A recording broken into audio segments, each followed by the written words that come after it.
YouTube channel KP plus multi से मैं कुंज। और चलिए सुनते हैं आज गोपाल काका की कहानी। गोपाल काका एक गांव में कई सालों से चिट्ठी बांटा करते थे।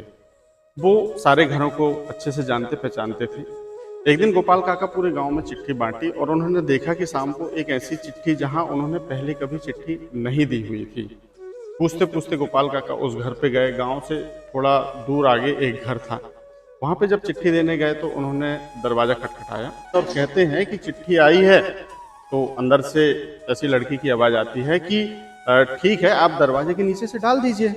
तो गोपाल काका कहते हैं कि नहीं नहीं, ये आप रजिस्ट्री है और इसमें साइन करना पड़ेगा तभी आपको चिट्ठी मिलेगी। तो अंदर से फिर आवाज आती है कि ठीक है, रुकिए मैं आती हूँ। काफी देर हो जाती है तो गोपाल काका मन में सोचते हैं कि बताओ, हम इतनी दूर से इनके घर चिट्ठी देने आए, ये महारानी है कि घर से बाहर नहीं निकल रही हैं।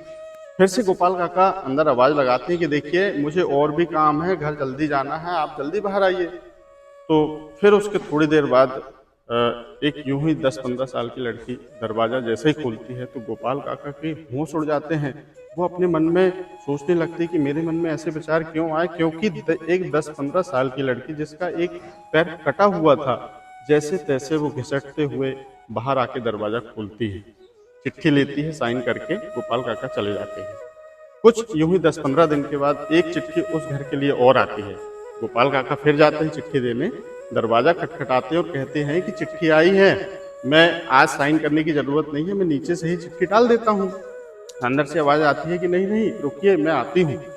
जब लड़की जैसे तैसे बाहर आई, चिट्ठी लेती है और एक गिफ्ट, कुछ गिफ्ट बॉक्स में पैक करके गोपाल काका को देती है और कहती है कि इसको आप घर ले जाके खोलिएगा। गोपाल काका कहते हैं कि नहीं नहीं, इसकी क्या जरूरत है।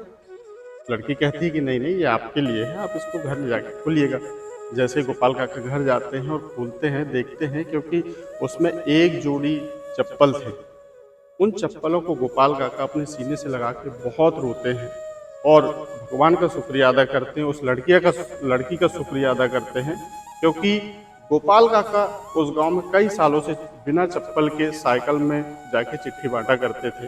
किसी ने इस बात का नोटिस नहीं किया था, क्योंकि हम एक इंसान हैं, हमें संवेदनशील होना बहुत ज़रूरी है। हम जहाँ रहते हैं, जिस क्षेत्र में काम करते हैं, हम ये भी देखा करें कि कौन किसकी क्या ज़रूरत है, हम किसकी छोटी सी एक मदद कर सकते हैं। एक पैर कटी हुई लड़की का गोपाल काका को चप्पल गिफ्ट देना, इसमें एक बहुत बड़ा संदेश छुपा हुआ है। आइए हम किसी की मदद करें, आइए हम आज किसी नंगे पैरों को चप्पल गिफ्ट करें। केपी प्लस मल्टी से मैं कुंज, मिलते हैं जल्द अगली कहानी में। Thank you.